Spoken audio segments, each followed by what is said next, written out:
Olá pessoal, bem-vindos então a mais uma aula de matemática e o assunto de hoje é função exponencial. Para a gente começar a tratar desse assunto, a gente vai falar um pouco sobre a ideia de propagação de uma doença, como por exemplo o do coronavírus. Bem, suponha que uma pessoa ela transmita o vírus para outras duas pessoas, em média, o que é uma taxa muito alta, uma taxa altíssima. E suponha que isso se repita para cada uma pessoa contaminada, ou seja, cada um desses dois novos contaminados transmite o vírus para outras novas duas pessoas. E isso continue. Reparem que rapidamente, suponha que isso aconteça por dia, rapidamente, digamos que em poucos dias, olha o total de contaminados que nós temos, um grupo muito grande de pessoas. Os valores que nós apresentamos na tela anterior, eles também podem ser exibidos na forma de gráfico, por exemplo. Então, suponha que no primeiro dia tinha um infectado, tudo começou por ali. No segundo dia, houve duas novas infecções, conforme o esboço que nós fizemos através daqueles bonequinhos, né? No terceiro dia, foram 4 novos infectados. Quarto dia, 8. E assim por diante. Reparem que a curva que gera essa contaminação, ela é uma curva que cresce muito rapidamente, ou seja, à medida que os dias vão passando, o número de infectados aumenta muito. Isso é uma curva que nós chamamos de y igual a 2 elevado a x. Reparem que o x agora, ele não está na base, né, da nossa expressão algébrica, do nosso polinômio. Agora ele encontra-se no expoente. Por isso nós chamamos isso de função exponencial. Então a gente pode garantir que a função exponencial ela tem tudo a ver com o crescimento de contaminados durante a pandemia do coronavírus. A gente vai tentar mostrar para vocês agora dois gráficos. Um que fala dos contaminados no Brasil por Covid, lá no início da pandemia, e reparem que é uma curva muito semelhante àquela que nós apresentamos. Da mesma forma, o comportamento dos casos de morte, né, por coronavírus no Brasil também tem uma curva que a gente poderia chamar de função exponencial. O que dá, então, para a gente concluir que o assunto é muito relevante, tem tudo a ver com o que a gente está vivendo aí no país nesse momento. Para a gente tentar dar um tratamento um pouco mais rigoroso ao conceito de função exponencial, é preciso que a gente entenda muito bem e consiga relacionar de forma correta o que nós chamamos de aumentos e descontos. É de uma forma muito parecida com o que nós trabalhamos lá atrás em PG. Então vamos recordar? Se você tiver um determinado valor e multiplicar esse valor por 1,2, o aumento atribuído a ele, já que esse número é maior do que 1, porque pensa, se você multiplica um valor por 1, ele continua o mesmo. Se você multiplica um valor por um número maior do que 1, ele fica aumentado. No caso aqui, equivale a um aumento de 20%. Ah, mas professor, isso não é um aumento de 2%, não. Um aumento de 2% é quando você multiplica um valor por 1,02. Esse sim é um aumento de 2%. Vamos praticar? Se você multiplica um valor qualquer por 1,3, esse aumento é de 30%, e multiplica um valor qualquer por 1,03, esse aumento representa apenas 3% acima do que ele valia. Bem, se a gente continuar nesse mesmo estudo, multiplicando por 1,9, o aumento é de 90%, e se a gente multiplicar por 1,99, adivinhe, só pode ser de 99%. Se agora a gente multiplica um valor por 2, ele dobra, ele aumenta. O aumento seria de quantos por cento? Se você dobrou, o aumento é de 100%. Então, essa é a lógica que a gente deve analisar quando você tiver um valor multiplicado por algo maior do que 1. Agora, pensa junto comigo. Se eu multiplico um valor por 1,2 por duas vezes, ou seja, ele tem um aumento de 20 e, em seguida, ele tem um novo aumento de 20%. Bom, de uma forma reduzida, eu poderia escrever isso como 1,2 elevado ao quadrado. Não tem problema nenhum, uma representação, digamos, um pouco mais inteligente, né, de 1,2 vezes 1,2. E 1,2 ao quadrado, ou 1,2 vezes 1,2, é 1,44. Então, foca nesse 1,44. Uma coisa multiplicada por 1,44 é porque teve um aumento de 44%. O que é curioso, né? Dois aumentos de 20, então, não representam um único aumento de 40. Dois aumentos de 20 representam um único aumento de 44%. A gente vai fazer o mesmo agora com os descontos. Bom, se a gente multiplicar por um valor, ele não se altera. Se eu multiplico por algo menor do que 1, ele certamente ficará menor. Então, se a gente multiplicar um valor qualquer por 0,80, vou garantir para vocês que ele vai ser reduzido em 20%. Aí você fala assim, uai, agora eu não entendi. Então, vamos tentar de novo. Se você pegar um valor e multiplicar por 0,98, estou garantindo para vocês que ele vai ser descontado em apenas agora 2%. Assim, mas qual é a relação que a gente consegue estabelecer com esses dois números? Reparem que os percentuais que eu escolhi foram os mesmos do aumento. Entretanto, você tem notações diferentes para representá-lo. Se você pegar agora, olha para esse 80 e para esse 20, soma, dá 100. Olha para o 98 e para o 2, soma, dá 100. Ou seja, é o que ele perdeu, ele valia 100. Se ele perde 2, ele cai para 98%. Essa é a ideia. Então, agora a gente vai apresentar um conjunto de outros valores para a gente poder pensar juntos. Vamos lá? Pega um valor qualquer agora e multiplica por exemplo, 0,7. Então, agora uma curiosidade, e não queira dizer 7%, porque tem um zero oculto ali. Então, onde você está vendo 0,7, leia-se 0,70. Se é 0,70, o desconto vai ser de 30%. Então, um desconto de 3%, por exemplo, seria 0,97. A perda foi muito pequena. Agora sim, um desconto de 3%. Se você tomar um valor e multiplicá-lo por 0,79, a pergunta é, qual foi o desconto dado? 0,79, a gente vai pensar, quanto falta para chegar em 100? Falta 21, né? Se você está em 79, para chegar em 100, faltam 21%. Então, este é o desconto. Um valor qualquer multiplicado por 0,79 é porque teve um desconto de 21%. Agora a gente vai fazer o mesmo que lá embaixo. Então pensa comigo. Se você multiplica por 0,8 ou 0,80, como vocês queiram, está escrito, foi a primeira anotação dos descontos, foi um desconto de 20%. Então, se você incide um novo desconto de 20%, você multiplica novamente por 0,8, ou seja, duas multiplicações por 0,8, que pode ser reduzida como 0,8 elevado ao quadrado. Mas 0,8 elevado ao quadrado é 0,64. Então, vamos pensar juntos? Um valor qualquer multiplicado por 0,64, ele vai diminuir, ou seja, ele teve um desconto. Um desconto de quanto? Aí agora você tem que pensar.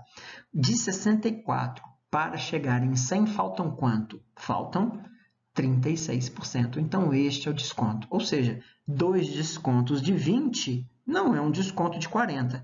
Dois descontos de 20% equivale a um único desconto de 36%. Agora que nós entendemos um pouco melhor sobre essa relação de aumento e desconto, a gente vai fazer uma projeção para um investimento de um pouco mais longo prazo. Neste caso, por exemplo, a gente vai analisar um investimento de R$ 500 aplicado a uma taxa de 5% ao mês durante 7 meses. Vamos ver como que isso funciona? Então, suponha que você depositou R$ 500 hoje. Passou-se um mês, esse valor vai ser multiplicado por 1,05. Nós já vimos na tela anterior. 1,05, ele vai aumentar em 5%. Não me interessa saber exatamente quanto que eu vou ter de dinheiro após um mês, mas a expressão que representa este montante. Vamos fazer de novo? No segundo mês, eu devo fazer um novo produto por 1,05. E aí, de uma forma reduzida, como nós também já vimos anteriormente, é como se eu pegasse esses R$ 500 e aplicasse dois rendimentos de 5%, multiplicasse por 1,05 duas vezes. A gente já pode reparar uma curiosidade. Aquele 2 do expoente refere-se ao segundo mês de aplicação. Basta a gente continuar fazendo a mesma coisa. Então, a gente vai fazer por mais um mês. Multiplicando por 1,05, repare que foram 3 aumentos de 5%. Eu vou ter R$ 500 vezes 1,05 elevado a 3, porque ele foi reajustado já por 3 períodos ou 3 meses. Então, acho que a gente agora consegue, de uma forma muito tranquila, né, continuar e pular direto para o 7º mês. Ou seja, quanto que eu vou obter, qual vai ser o meu montante ao final de 7 meses de investimento?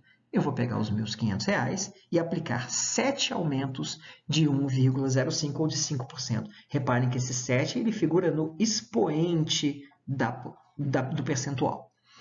Beleza? Bem, eu exibo aqui do lado para vocês qual que seriam os rendimentos naqueles determinados momentos e qual foi o juro que ele rendeu. Repare que o juro ele é cada vez maior. Por quê? Porque a cada mês você tem um montante maior. Mas isso não é interessante para a gente neste momento, não. Mas se você, por curiosidade, quiser entender o que estava acontecendo mês a mês, está aí a tabelinha para vocês. Agora, eu queria que você analisasse comigo o seguinte. Bem, Qual foi o valor total independente do momento que eu quero analisar quanto eu tenho? O valor total será sempre, pode olhar em qualquer um destes momentos. Primeiro mês, segundo mês, terceiro mês, vai ser igual ao depósito feito lá no início, vezes a taxa, que ela é única, né? No caso, ela foi sempre de 5%, elevado ao período, a quantos meses aquilo ficou investido. Então, isso a gente pode dizer que é uma expressão ou uma fórmula, como vocês queiram, né? Que retrata tudo o que aconteceu durante aquele período, dos 7 meses. Bem, se a gente quiser agora fazer uma analogia à função exponencial, a gente diz então que este y ele faz o papel de valor total, né? O nosso a ali, ele vai fazer o papel do depósito inicial que foi feito, a taxa ela é representada ali pela letra B e o período pelo x, aquela potência, quantos meses o dinheiro, no caso, que a gente tomou como exemplo, foi investido. Tá certo? Isso é uma parte muito legal da matemática. Agora a gente vai ver se a gente entendeu o que foi falado, então, nesses minutos anteriores aí. A gente vai fazer um exercício do Enem. Esse é um exercício muito rico que dá para a gente analisar, então, sem fazer muitos cálculos, o que a gente acabou de aprender. Vamos lá?